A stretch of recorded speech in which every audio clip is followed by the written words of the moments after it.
बहुत सा बड़ा वर्ग है जो है ये किसान आंदोलन के विरोध में खड़ा है।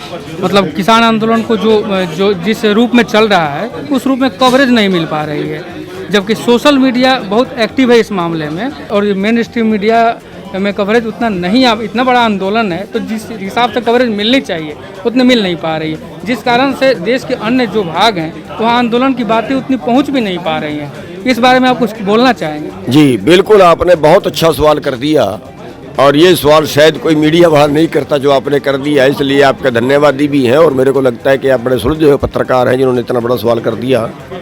देखिए, आज 33-34 चैनल अंबानी के हैं, आज 50 से ज़्यादा चैनल अडानी के हैं। जो आज कितने चैनल गिनती नहीं है मेरे को, सुभाष चंद्रा के हैं, शायद इनसे भी ज़्यादा है जितने मैंने इनके बताए। ये जो राष्ट्रीय चैनल इन्होंने अपने खड़े कर लिए, ये देश पे एक कब्जा करने के लिए पहले से एक षड्यंत्र है कि कारपोरेट घरानों ने अपने राष्ट्रीय चैनल खड़े कर लिए और अपने राष्ट्रीय चैनल खड़े करके जनता का दिमाग उस तरफ मोड़ने के लिए ये भी एक कारपोरेट का षड्यंत्र है। और इसलिए आज जो उनके जो चैनल हैं वो हमारी बात नहीं उठा रहे। और आप देखें, जो ज़मीन पे काम करने वाले चैनल हैं या जो कारपोरेट के नहीं हैं, वो बहुत अच्छी आवाज़ उठा रहे हैं। वो एक एक चीज़ जो है वो सच लिख रहे हैं। और अब चैनल कोई बनाना आसान तो है नहीं, चैनल कई 100 करोड़ खर्चा आता है, कोई पूंजीपति ही बनाएगा।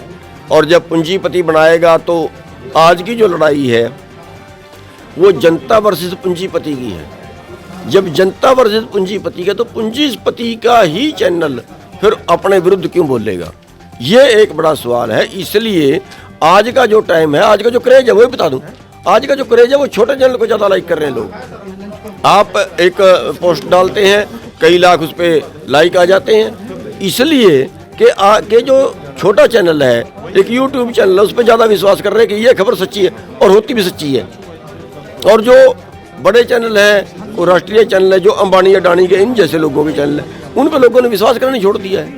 ये बड़ी बात है। जी, मैं यही सवाल आपसे पूछना चाहता था कि बिहार में तकरीबन 14 साल पहले एमएसपी को यहाँ और एपीएमसी को ख़त्म कर दिया गया, लेकिन यहाँ 14 सालों में कोई न तो कोई आंदोलन हुआ, न कोई इसके विरोध की सुगबुगाहट हुई।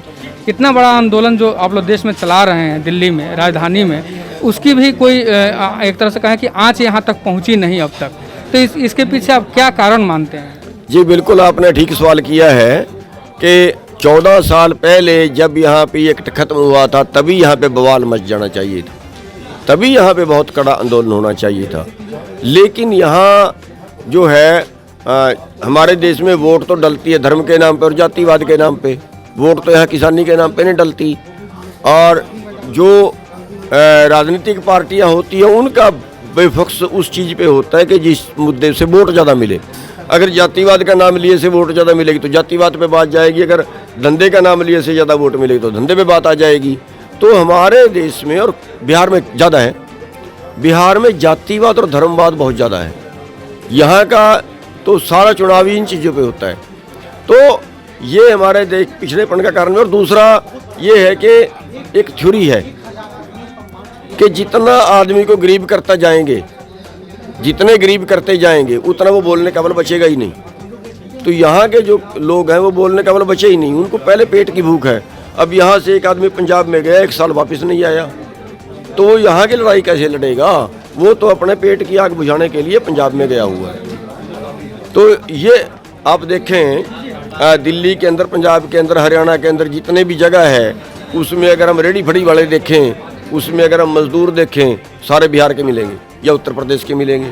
तो वो बेचारे वहाँ की लड़ाई, वहाँ अपने पेट की आग बुझाएं या यहाँ की लड़ाई लड़ें, ये बड़ी मुसीबत है उनके लिए।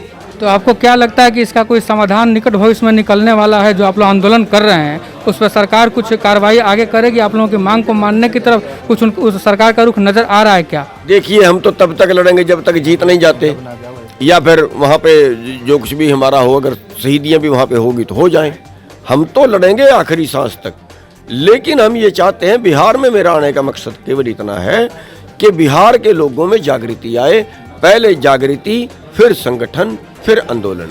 ये भी उस आंदोलन में पूरी तरह से कूदे, क्योंकि सबसे ज़्यादा तो अगर हमारी मांगे मानी जाती है, सबसे ज़्यादा फायदा तो बिहार का ही होगा। लेकिन अगर ये ना जुड़े फिर वो अनदेखी कर देंगे। बहुत बहुत धन्यवाद आपका, और हम आशा करेंगे और कि आगे आप लोगों का आंदोलन का कोई प्रतिफल निकले और सरकार आप लोगों की मांगों को माने। ये थे हमारे साथ गुरनाम सिंह चढ़ूनी साहब, जो संयुक्त किसान मोर्चा से जुड़े हुए हैं और इस एक देश के किसान आंदोलन के एक बड़े चेहरे हैं।